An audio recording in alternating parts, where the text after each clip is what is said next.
Okay, so end of day one. Fairly disappointing results.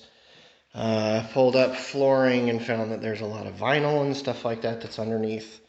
So the whole kitchen actually has vinyl flooring as well, which we didn't know about because it goes from the laundry room all the way down and through. Becca came by and helped after we got Ivy from school, so we got pretty much all the flooring in here taken out. They definitely had dogs that were doing stuff, so like all of that right there and the door frame. Not quite sure what we're gonna have to do there, but probably have to replace a fair bit of that because it's just smelly and rotten and gross, and that's not gonna work. I got a dumpster coming tomorrow, so I can kind of clear some of this craziness out of here. Aside from the pocket doors, which are still in there, which me and Becca discussed, we're just going to take out. Pretty eventful day. We took that door down. That's the hall closet. So it's decent sized little entryway. So entryway also has tile. Which, oh, by the way, all the tile stuff we had to take to get tested for asbestos. So my office, or future office, we got the door taken off. I gotta pick up hardware and stuff like that.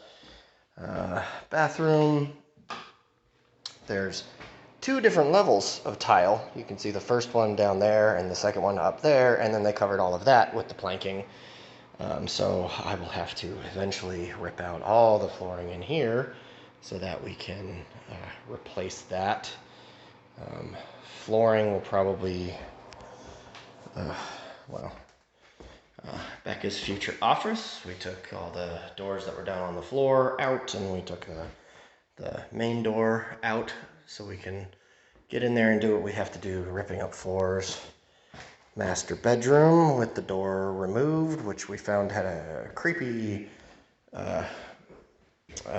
mirror on the back of it that was like 2/3 of the way not even on, and really just had two screws in the bottom that was holding it together. So you could tell I was getting a little frustrated and just throwing stuff into the room. So this little pièce de résistance. Flooring tore up, found vinyl sheeting, found, oh, okay, vinyl sheeting, got to get that tested. Oh, wait, they put more composite wood underneath that vinyl so they could just cheat and screw it down to that instead of putting it on top of the existing vinyl, which no one bothered to remove, and then the subfloor under that. So this is like the turducken of floors, where it's just layer upon layer upon layer upon layer, all of which has to come up. So there's my handy dandy crowbar that I was using to get some aggression out and just tearing stuff up. By the way, this room, very pink. It's not going to stay that way, but it's very, very pink. That's fairly problematic. And then what will be Ivy's room, we took the door off. We took the door off of the pantry closet at the end as well. Just to allow us to get in and out and do what we need to do.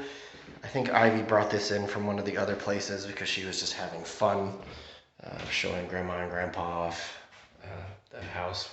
We got to invite the Steffens out today and show them everything. So, yeah, pretty infuriating day. Just spent most of my day running around getting stuff dropped off to check for asbestos, and oh yeah, we got the results of the asbestos testing by 5 p.m., so everyone was closed. But so all the flooring, good, totally okay to rip out. But all of that popcorn ceiling that runs throughout the entirety of the home, that tested positive with 4%. So it's not even like something that we can just take down ourselves and say, hey, you know, it doesn't even pose enough of a threat that we can just dispose of it like normal.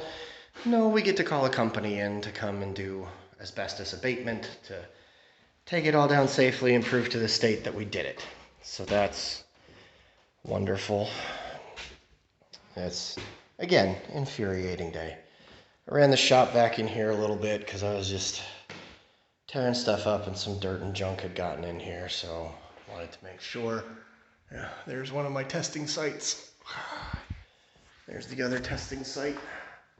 I'm glad I did 2 separate testing sites because I don't know which one of them actually showed the asbestos, but I'm glad we found it and we can just get rid of it and be done. Later project, these are not level like at all, so I have to figure out that. So you can see there's like 1/8 of an inch there, 1/4 inch. And then the microwave is just kind of hanging there in limbo land that I need to eventually address. It's on there for now. There's other big tickets items that we have to deal with. But then the backyard out here, I got some wood screws to come through and fix that little gap that's right there between our neighbor's fence. I guess it was hanging on by like a thread by a couple nails, and I don't know if something's coming through the fence and knocking it off. Like I pushed it back in with the nails the other day when we were here for when we were closing and we did a final walkthrough, and I came back a couple days later and it was back down. So either the neighbors are knocking it down, or there's wind that's knocking it down, or God forbid there's something that's climbing through that fence and keeps knocking it down. But in either case, I have wood screws to fix that issue. The outhouses out there are really just, some other day Dan's problem. I don't have the brain power to deal with it, but yeah, I mean, we're getting there. Work has started. This was day 1. It's not bad for day 1, just a little frustrating that we had the asbestos come back, and so now we have to deal with that. But I will pick back up tomorrow and let you know what the game plan is there.